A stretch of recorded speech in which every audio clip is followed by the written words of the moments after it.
You clear the kitchen counter in the morning.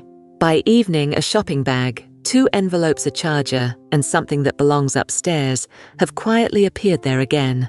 Nothing looks disastrous. Still, the room feels as though it is asking you 4 questions at once. After 40, that kind of visual noise can become tiring, not because you have lost the ability to manage a home, but because you have managed so much for so long. Every object without a place can become another small decision waiting for you. These Japanese home rules offer a gentler way to reduce that pressure. To be accurate, they are not official rules followed by every household in Japan. They are Japanese-inspired principles shaped by respect for space simplicity, usefulness, and avoiding unnecessary waste. You do not need a perfectly minimalist house. You only need a few clear boundaries that make your home easier to see use and reset. And the most useful place to begin may be the one thing most homes rush to fill: empty space. Begin with one surface, not the whole house. Choose the place your eyes meet most often.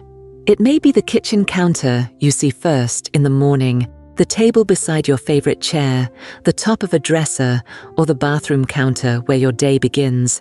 Decide that this surface will not become general storage. It can still hold 1 or 2 things that genuinely belong there: a lamp, a bowl for keys, the coffee maker you use every morning. But it should not become the landing place for every object that has not yet been decided. A pile of papers is rarely just a pile of papers. It may contain a bill to pay, a form to sign, an appointment to remember, and an advertisement you have not thrown away. Each time you pass it, your mind briefly checks the pile again. An open surface gives your eyes somewhere to pause. It also removes a decision. The space already has a purpose. It is allowed to remain clear. Instead of asking, "How can I arrange all of this?" ask, "What truly needs to live here?" When something lands on your protected surface during the day, return it before evening when possible. Not because the room must remain perfect, but because this one small area is your visual breathing space. One clear counter will not solve every household problem. It can, however, change the first feeling a room gives you. Before you organize a cabinet or empty a closet, your home already contains one finished place.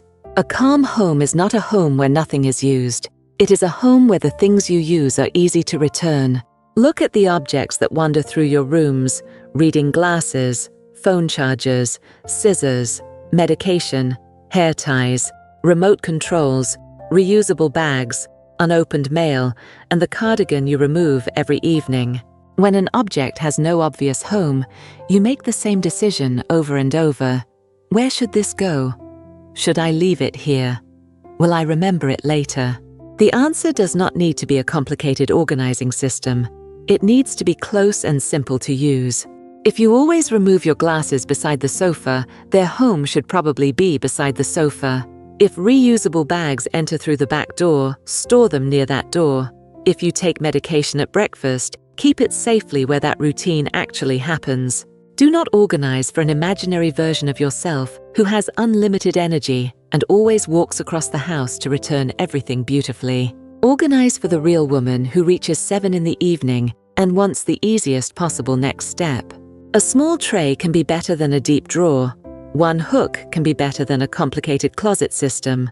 The best home for an object is not always the prettiest place. It is the place that removes friction. When putting something away takes a few seconds and requires no new decision, tidying stops feeling like a separate project. It becomes the final movement of using the object. This rule does not mean cleaning everything the moment you finish using it. It means completing the last small step of the activity before you leave it behind. After making tea, return the tea and wipe the small spill. After opening a package, recycle the box.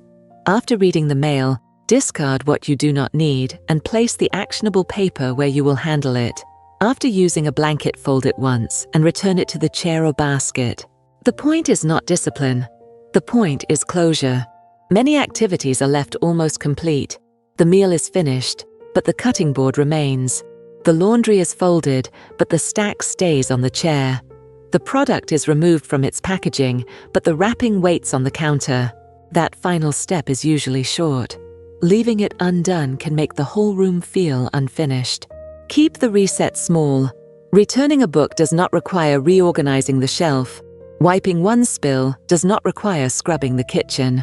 Complete the activity you just used and then stop. The goal is not to stay in constant motion. It is to prevent a 2-minute task from becoming part of a larger evening cleanup. The calm comes from closing one loop, not opening 5 more. A shelf does not need to be filled, simply because space is available. Breathing room means leaving enough space around your belongings that you can see them, reach them, and return them without rearranging everything else.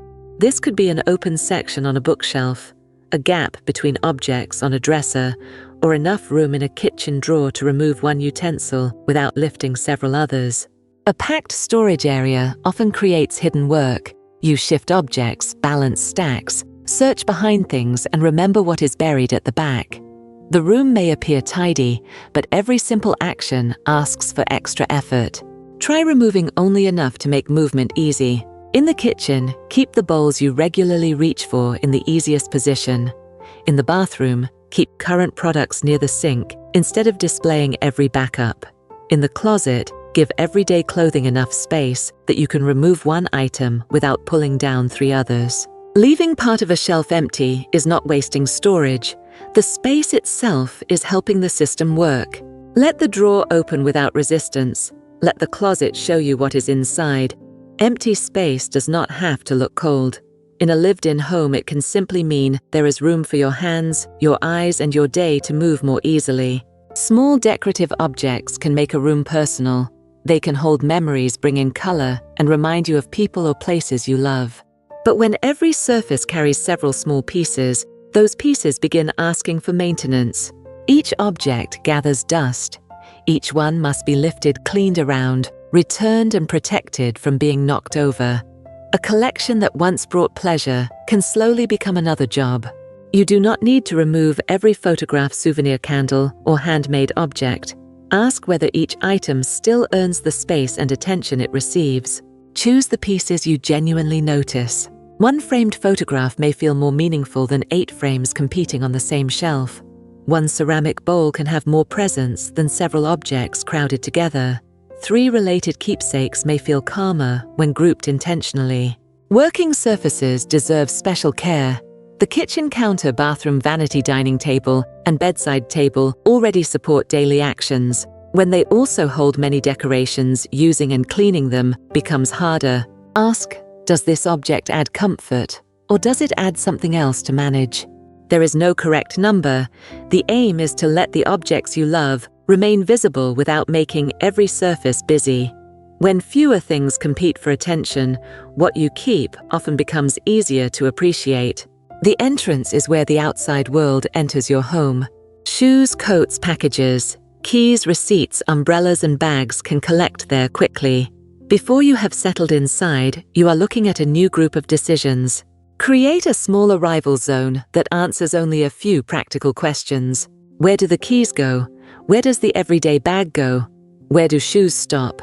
Where does incoming paper wait until you can handle it? The answer may be one hook, one tray, one shoe area, and one place for incoming items. That is enough. Avoid turning the entrance into a complicated command center with a category for every situation. A system that needs constant sorting can create more work than the pile it replaced. When you arrive, put down the things that belong in this zone. An object that needs to travel deeper into the house can move later during a short reset. The zone should also have a limit. When the paper holder is full, process the papers. When the shoe area is crowded, return the extra pairs to their proper place. A calm entrance does not have to be empty. It needs to make coming home feel simple. You should be able to step inside, put down what you are carrying, and feel that the house has received you rather than assigned you another task. Many crowded cabinets begin with sensible intentions. You buy extra toiletries during a sale. You keep a second kitchen tool in case the first breaks. Gift wrap cleaning products, pantry items, storage containers, and spare linens accumulate because they may be useful one day. The problem is not owning a backup. The problem begins when backups quietly become inventory. Inventory has to be remembered. You need to know what you own, where it is stored, and whether you need more. When supplies are spread across several rooms, it is easy to buy another item because you cannot see what is already at home. Choose one reasonable place for backups and let that space set the limit. When the shelf is full, use what is there before buying more. Bring older pantry items forward. Finish the open product before starting a new one. Check the cupboard before adding another cleaning spray. This is not about deprivation, it is about allowing useful things to be useful. Food should be visible enough to be eaten. A product should not disappear behind 3 newer versions of itself. Keep the amount that supports your actual household, not every possible future. When you know what you have, shopping becomes easier. You make fewer repeat purchases, waste less, and spend less time managing hidden supplies. Keeping similar things together can be helpful, but category is only half of the decision. Frequency matters too. The object you use every day should not be hidden behind something you use twice a year. The pan you reach for 3 times a week deserves the easiest position. The special serving dish can live higher or farther back. The clothes you wear this month should not be trapped behind formal pieces that rarely leave the closet. Let daily life shape the room. Notice where small frustrations happen. Which drawer do you dig through every morning? Which pile do you move to reach one familiar item? Which cabinet door do you open only to discover that the thing you need is somewhere else? Those irritations are useful information. They show you that the storage system may serve the category while failing the person who uses it. You do not need to reorganize the entire room. Move one frequently used object closer to the action. Place the everyday glasses at the front. Move the occasional appliance out of prime space. Put the current skincare product where you can reach it and store unopened products elsewhere. A good system should still work when you are tired, distracted, or in a hurry. The easier it is to take something out, the easier it should be to put it back. A calmer home often begins with a very ordinary improvement. The thing you need is exactly where your hand expects to find it. The final rule is not a full evening cleaning routine. It is a short closing signal that tells you the home is finished for today. Set a timer for 5 minutes or choose 3 simple closing actions. Clear the protected surface. Return a few wandering objects to their homes. Prepare one small thing that will make tomorrow morning easier. Then stop. You might straighten the sofa cushions, place the breakfast mug beside the coffee maker, or return the keys to the arrival tray. You might put one paper into your bag so you do not have to search for it tomorrow. Choose actions with a visible result. Do not begin a hidden project. This is not the time to reorganize a drawer, sort photographs, or empty a cabinet. You are closing the day, not creating a second shift. Some evenings you may complete all 5 minutes. On a low-energy day, one action may be enough. The routine should lower pressure, not become another standard you can fail. When the closing is finished, give the home a clear signal. Turn off the kitchen light. Put the cleaning cloth down. Leave the remaining laundry for tomorrow. The rooms may still show evidence of living. A book may remain open. A glass may be beside the sink. A basket may still need attention. Calm does not require the absence of life. It requires a moment when you are no longer responsible for improving everything. These 9 rules are not a claim that every Japanese household lives in the same way. They are practical Japanese-inspired principles built around space usefulness care and less waste. You do not need to begin with all 9. Choose the rule that removes the most repeated decision from your day. Maybe it is clearing the counter you see every morning. Maybe it is giving your reading glasses a permanent place beside the sofa. Maybe it is removing a few decorations you no longer enjoy dusting. Or maybe it is deciding that once the kitchen light goes off, the day is complete. Your home does not have to become empty to feel calm. It only needs to ask a little less from you. After 40, that may be one of the kindest changes you can make, not learning to manage more, but shaping a home that allows you to carry less.